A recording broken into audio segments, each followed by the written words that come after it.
Estás viendo Canal América, televisión dominicana para el mundo.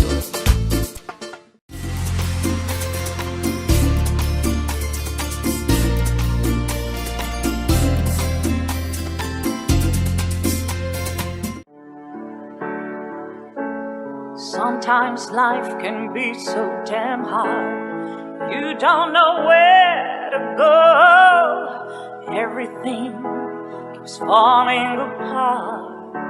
Yeah. You try to do your best, but only God knows that you've given everything you've got, but the world takes you down. You just keep moving on. Let your fears. Welcome to A Time for Truth show. I'm your host, Dr. Bernard Fialkoff, and I welcome you back to our program. Many of you have been asking how you get the previous episodes. It's very simple. You go on YouTube and you click A Time for Truth show, and that takes you to the site, at which point you click subscribe, and you'll be availed of all the previous segments and programs that we've had. And tonight we're going to be covering something very important because, you know, in our whole country, in New York City and Philadelphia, many towns and cities across the country, we've been looking at the incidents of violence, of unrest, and turmoil, drug usage. And so we're looking for solutions. And tonight's show, we have that solution. We have a special guest who not only was an athlete, professional athlete, but an educator, and now has decided to get involved in improving conditions in politics and local governments to help to remedy the situation. So Buddha, if you can, let's put his pictures up on the screen, and so we can introduce our guest to our viewers. Hempstead Trustee Noah Burroughs, there you see him. Mr. Burroughs was raised in Hempstead. There you see him as a jet. I don't know how he got so high, but that's a real shot. It's not a promotion. Quite an athlete. He was raised in Hempstead and realized the importance of attaining an education from his parents and from his mentor, Mr. Ronald Philibert. With the support of both of them and the Hempstead School District, he mapped out an educational blueprint, all the while excelling in football and in track and field. The first phase of his plan was to be a professional football player, which he achieved as a New York Jet and Jacksonville Jaguars safety. And the second phase was to be an educator, which he embarked on after his professional football career. After graduating from Hempstead High School and obtaining an associate degree in liberal arts at Nassau Community College and a bachelor's degree of arts in sociology at the University of Buffalo, he completed a master's in education science and special education at Touro College. His Long Island, Metro New York nonprofit affiliations are varied and include the U.S. President's Award for Volunteer Service, an ambassador of the Foundation for a Drug-Free World, Truth About Drugs lecture at New York City schools, teaching kids how to avoid drugs and live a healthy life.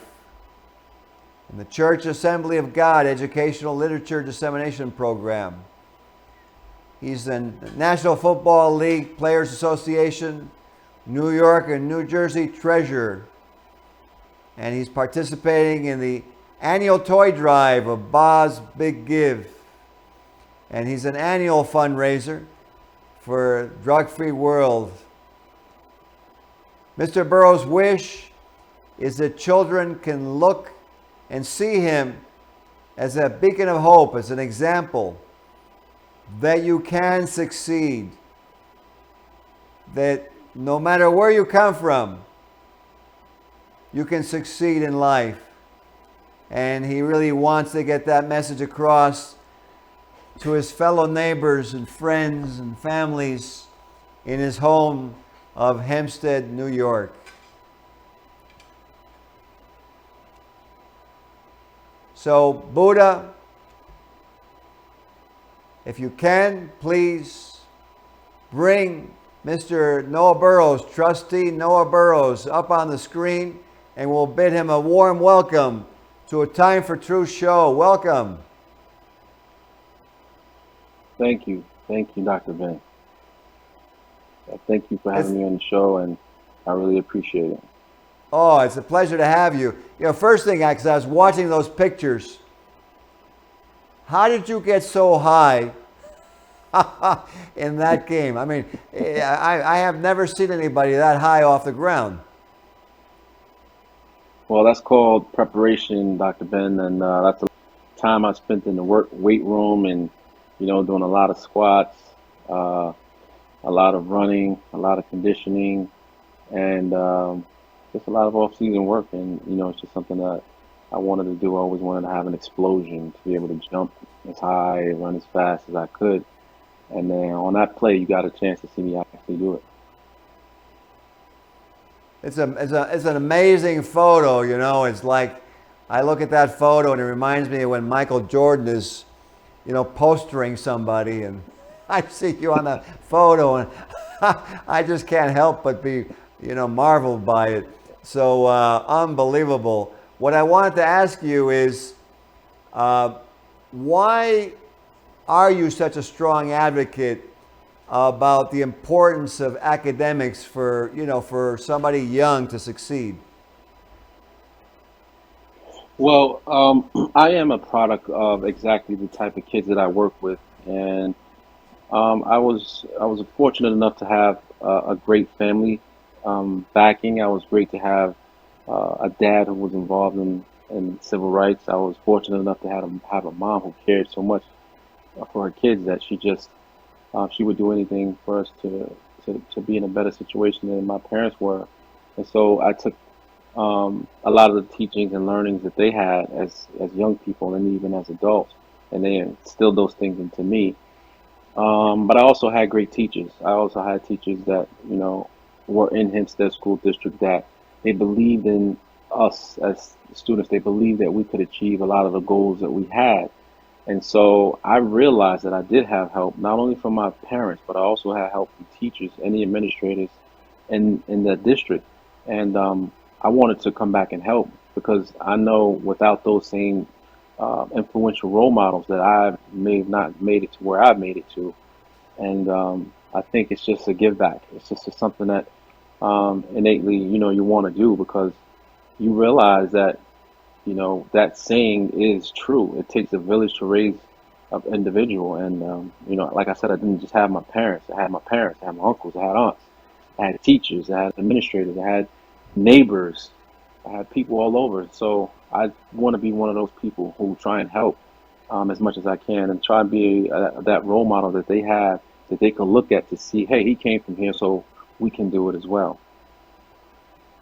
That means so much, because when you're somebody young and you don't necessarily have a stable family life, and they can look at your example and see that they can make it. It means so much to somebody who's struggling to have some hope.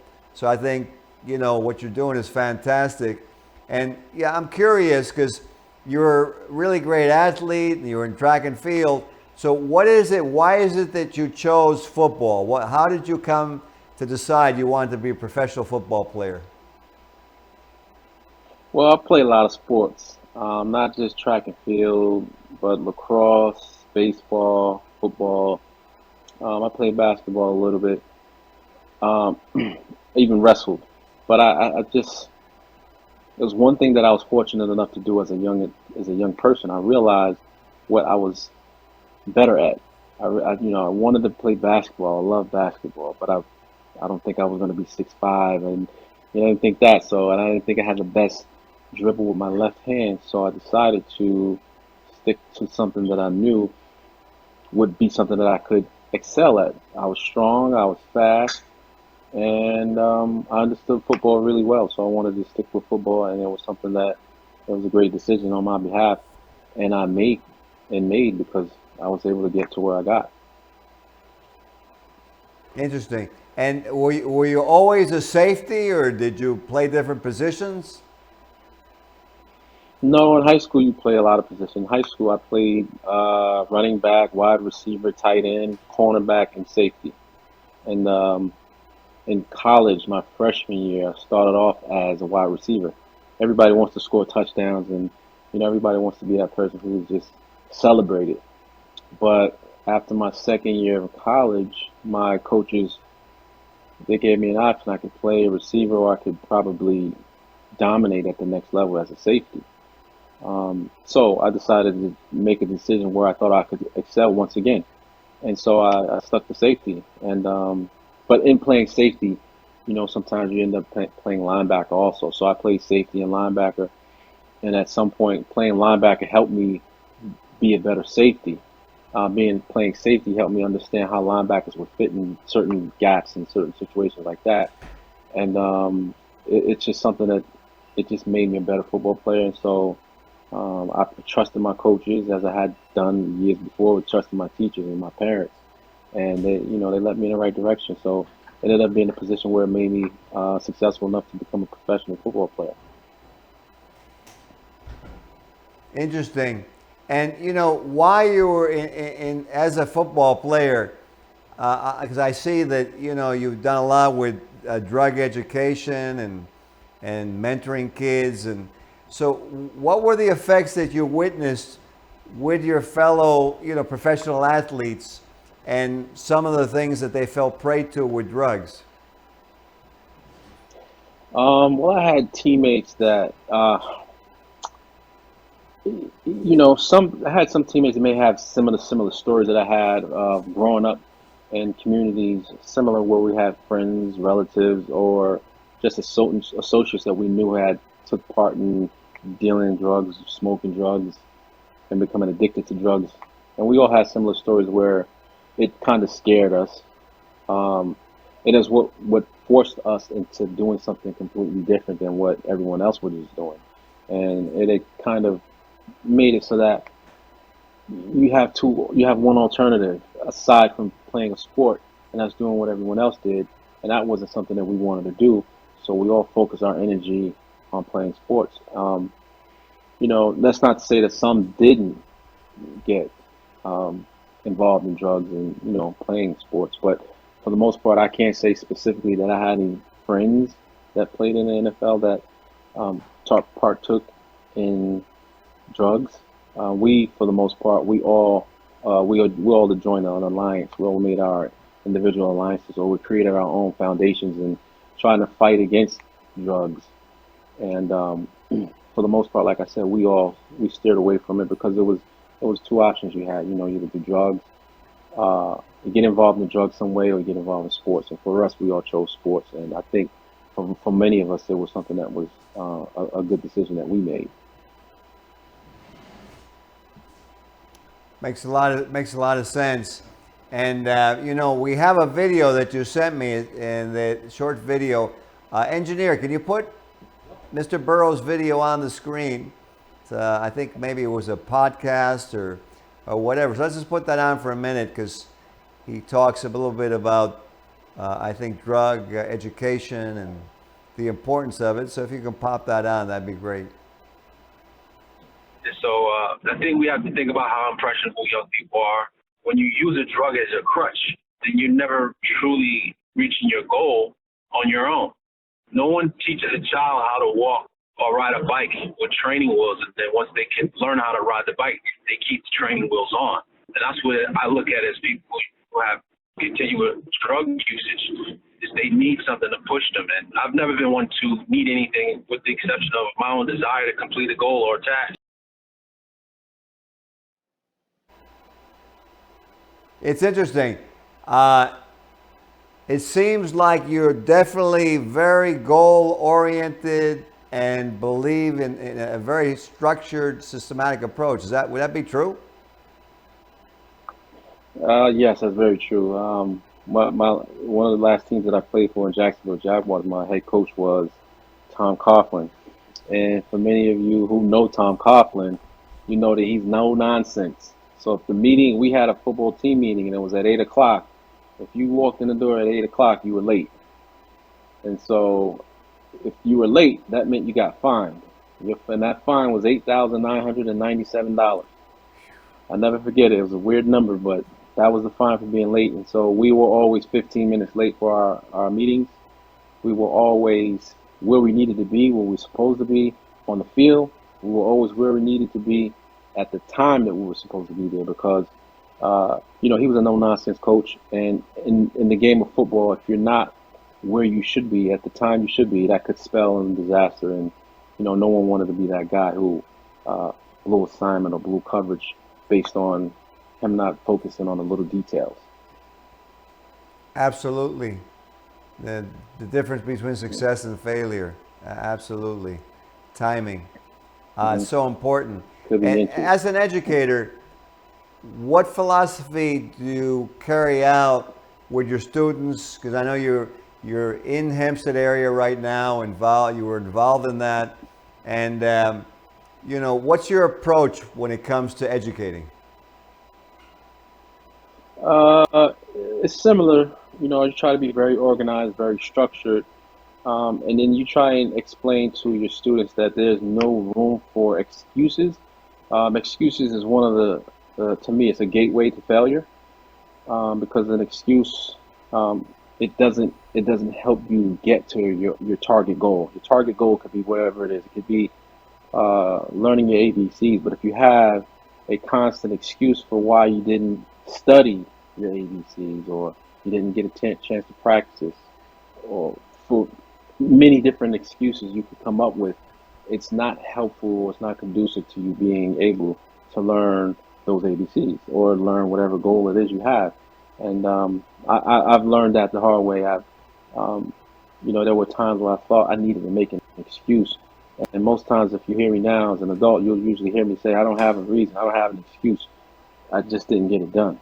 Because to me, that lets someone know that you're less about excuses and you're more about trying to figure out a way to get these obstacles done or get a task completed. Absolutely. And now, I'm curious, so how did you decide to start looking into politics and that realm of government? Well, like I said to you before, I don't think we realize how much of an impact as a child your parents have on you, just being around them. As a kid, I always, heard the stories of my dad and him marching with Martin Luther King at his young age. At 13, he got involved in civil rights, and he would, he explained to us, how it was walking across the bridge and the Pettus Bridge, and what people went through. And I know a lot of people remember that infamous picture with John Lewis being hit with a billy club. And, my dad explained to me what went on and how, they were fighting for just equal rights. That had impacted me a lot. And also, him having a relationship with someone who I considered to be so great, because I guess, maybe in the first grade, from the first grade to the fourth grade, I didn't understand the significance of it. And I understood more about Martin Luther King by the time I was in the fifth grade than I did kindergarten to fourth grade. And I remember the story where my dad told me about a specific task that Martin Luther King sent him on, where everyone who went out didn't come home. He was the only one who did.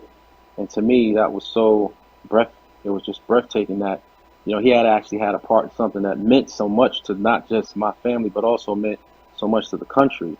And so, I looked up to him more than I thought as a kid. I didn't realize how much I really respected how much he had done for not just, the black community, but also for my family. Living a legacy and leaving a legacy that, I don't think I could ever match what he did. And also things that he had done where he was down in St. Augustine where they try to integrate a public library. And so he had another task that he had to complete. Martin Luther King sent him on it, and Hosea Williams also. And my dad got arrested in Jacksonville, in St. Augustine, Florida, for trying to integrate a library. And there's newspaper articles, clippings that we have. It's just something that I was very proud of. But as a young person, I didn't know how much of an influence he had on me. I didn't realize the impact of the things that he had done was until I got older. And then, as life goes on, I started to see things that took place that I didn't agree with, that I didn't like, and I wanted to try and push for change. And so, just constant conversations with my dad. He said, you're probably more of a politician than I was. I was more of a civil rights activist, but he said you're probably more of a politician than anything. So, you might want to get involved in these things. And I did it, not technically as a politician, but just doing things in the community to try and help. Having a book bag drive or mentoring kids, trying to get kids to understand there's other things you can do besides hanging out in street corners. And then it got to a point where I realized I could do more as an active politician. And so I decided to run for public office, and here I am now, and I'm still trying to fight for the same things that I believe in, and try and gain more opportunities for people that come from the village of Hempstead, because it's what I'm passionate about, and it's something I want to do to continue and try and help the people of that community.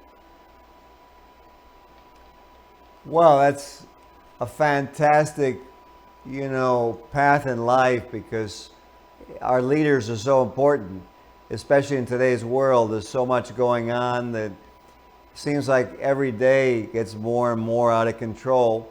And, what would you say to youth who are out there and thinking it doesn't really make much difference what you're doing, or considering, having a good time, maybe taking some drugs or something, and that later on they're going to just get away from it? It doesn't really mean anything. I'm just going to do it for now. What would you say to them?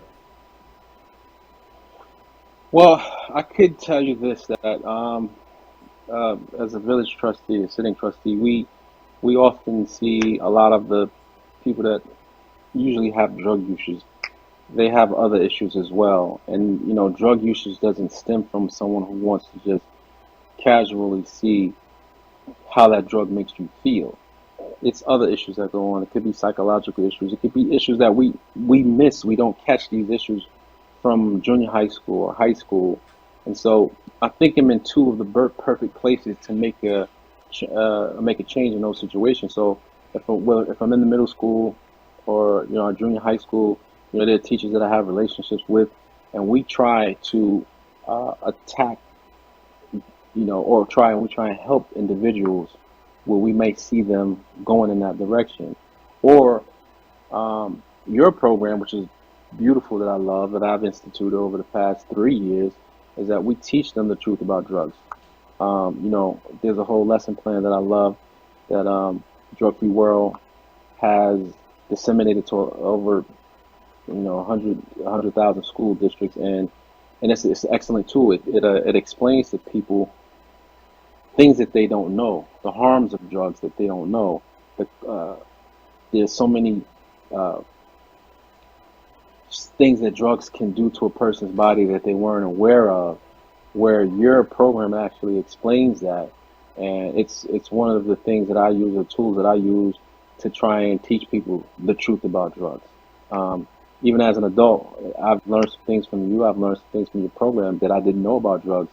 And passing that message along to our youth is something that helps, and it's something that I want to continue to use, because I know it's a tool that people need, and they need to understand that drugs, for the most part, they don't really serve a great purpose for you. You know, it's something that people use drugs for, exactly what I said in that video. It's a crutch. They're using it to try and fix something else where there's another issue underlying in their life. And you know, like I said, I try and tackle both those issues, whatever that issue may be, and also giving them guidance and letting them know you can't accomplish certain goals if you take drugs. Absolutely. I wholeheartedly agree with you. And I know that you've organized a lot of events and organizing one now for sports and drug education. And, you know, I want to commend you for doing that because, you know, to me, the sports gives an outlet. It's like a community activity, and the drug education, you know, is so important in today's world. I'm curious, I want to ask you this question. What would you like to be most remembered for and what you accomplished in your life? Well, if I was a time traveler, then I could be remembered for what I want to be remembered the most, and that's doing exactly what my dad did, and that's marching with Martin Luther King. But I can't travel time, so now I guess the best thing that I would want to say that I could be remembered for is caring and helping my community, helping our youth, giving them an example that's something that they could aspire to be even more, even greater. I tell them, you know, that there are kids that I've helped. They wanted to play football, so I showed them how to play football. Some so much that they've become more successful than I have playing football. You know, as a kid that I coached, and he's won the Super Bowl ring his first year. You know, he's played 6 years in the NFL. He set up himself to a point in his life where he can be pretty set for the rest of his life. And he thought he had some more of an understanding of what it took to actually get to where he wanted to go, and then I had to give him a little advice, and he took that advice and he ran with it, so much so that he's very successful. And so I use him all the time, and I let kids know, hey, look, if you follow the advice, you too could be in the same situation that he's in. And I think just something that I want to be remembered for is always trying to help kids out and do as best possible for themselves as they can. Beautiful. Well, you know what? I know that you're going to achieve that because I go back and I don't know, I'm never going to be able to get that picture of you up in the air. So anybody can get that high in the air, I'm sure you're going to get a lot accomplished, and you've gotten so much accomplished already in your life. So I know you're going to leave a great mark on this world. And unfortunately, we run out of time, but thank you for being on the show. Thank you for having me. Oh, it was a pleasure. And, for those of you out there, apply what Noah Burroughs, Trustee Burroughs, former New York Jet, Jacksonville Jaguar Burroughs, has said to you. Plan your life out, stick it out, help people out, move forward, and let's create a better world. And for now, have a great night. We'll see you on the next episode of A Time for Truth show. Sometimes life can be so damn hard. You don't know where to go. Everything keeps falling apart. Yeah. You try to do your best, but only God knows that you've given everything you've got, but the world takes you down.